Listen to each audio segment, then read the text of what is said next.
Praise the Lord प्रियांनो, कसे आहात तुम्ही? माझी आशा आहे की तुम्ही आशीर्वादित असाल. प्रियांनो, आज आपण वचन पाहणार आहोत, चिंतापासून मुक्ती कशी मिळवावी. जेव्हा येशू या जगात आला तेव्हा आपल्या सर्वांना 100% माहिती होतं की तो परमेश्वर होता. आणि आणि आपल्याला ही माहिती आहे प्रियांनो की आणि आपल्याला ही 100% माहिती की तो माणसाच्या रूपात होता. येशूने प्रार्थना केली, त्याने दुःख सहन केलं, येशूलाही चिंता होत्या. आणि जेव्हा येशू प्रार्थना करत होता तेव्हा त्याचा जो घाम होता ते रक्तात बनले होते.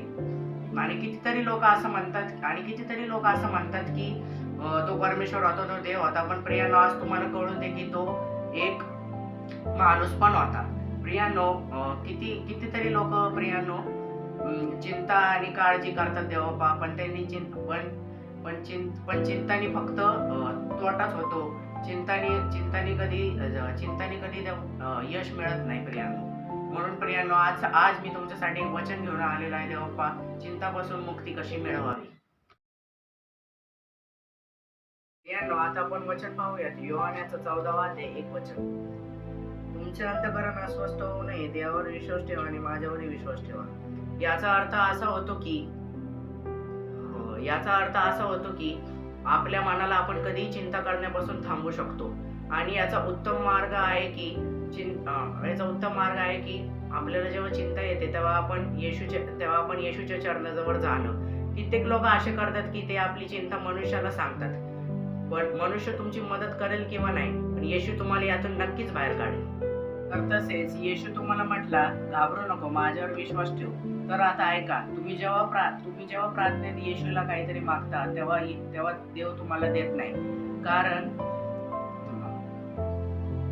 तर तसेच येशूने म्हटले, घाबरू नको, माझ्यावर विश्वास ठेव. तर आता ऐका, तुम्ही जे काही परमेश्वराकडे मागता ते तुम्हाला मिळत नाही. कारण तुम्ही जे देवाकडे मागता आणि देवाला जे तुम्हाला द्यायचंय ते त्याहूनही मोठं आहे.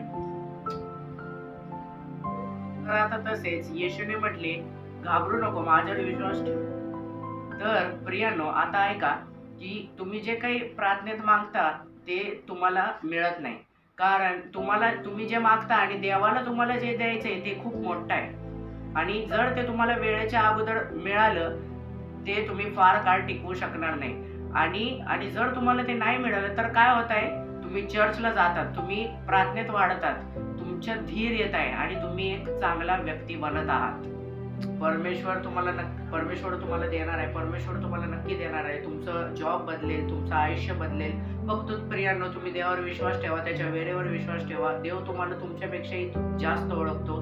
2025 हे वर्ष, या वर्षात तुम्ही देवावर विश्वास ठेवा. देव तुम्हाला खूप आशीर्वादित करणार आहे.